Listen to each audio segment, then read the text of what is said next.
Hello friends, welcome back to my new mini ব্লগে। আজকে হলো গণেশ পুজোর সেকেন্ড দিন, মানে দধিকর্মা। আর এইদিকে পুজোতে আমি একাই বসেছিলাম, কারণ অল্প কিছু আয়োজন ছিল আর দুপুরের খাওয়া দাওয়ার জন্য সবাই ব্যস্ত ছিল।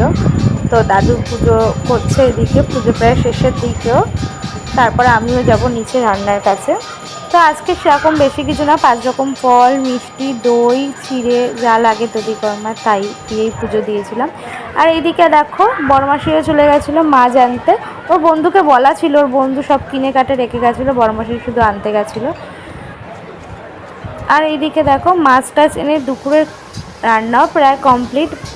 আমের ডাল, আলু পটল চিংড়ি, মাছের ঝোল, ভাত এগুলো হয়ে গেছিলো। এখানে শুধু 2 রকম পদ বাকি ছিল, পুঁই শাক আর আমুদি মাছের ঝাল।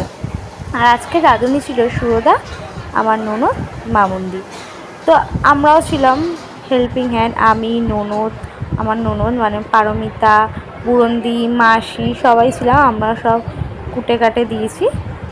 আর মেন রাঁধুনি সুরদা আর মামুন্দি ছিল সাথে।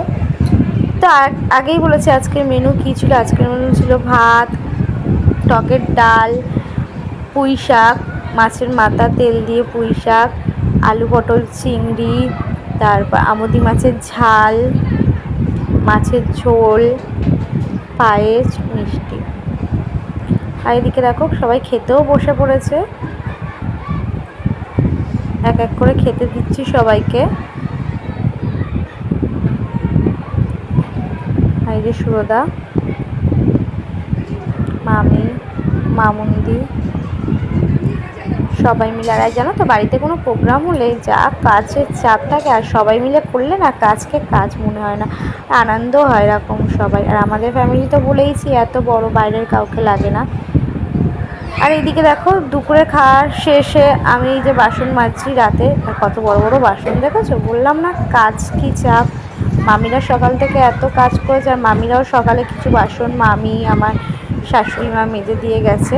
রাতে যেই কটা বাসন ছিল আমি মাজবো। এবার রাতেরও খাওয়া দাওয়া করবো। রাতে টক ডাল ছিল, মাছও ছিল, সব কিছুই ছিল, কিন্তু মামি তাও বলেছিল আলু সিদ্ধ দিতে, কারণ মামি টকের ডালের সাথে আলু সিদ্ধ খেতে ভালো লাগে। তাই এদিকে আমি আলু ছাড়িয়ে দিয়েছিলাম, তারপরে শাশুড়ি মা সিদ্ধ দিয়েছিল আর গরম করছিল সব কিছু।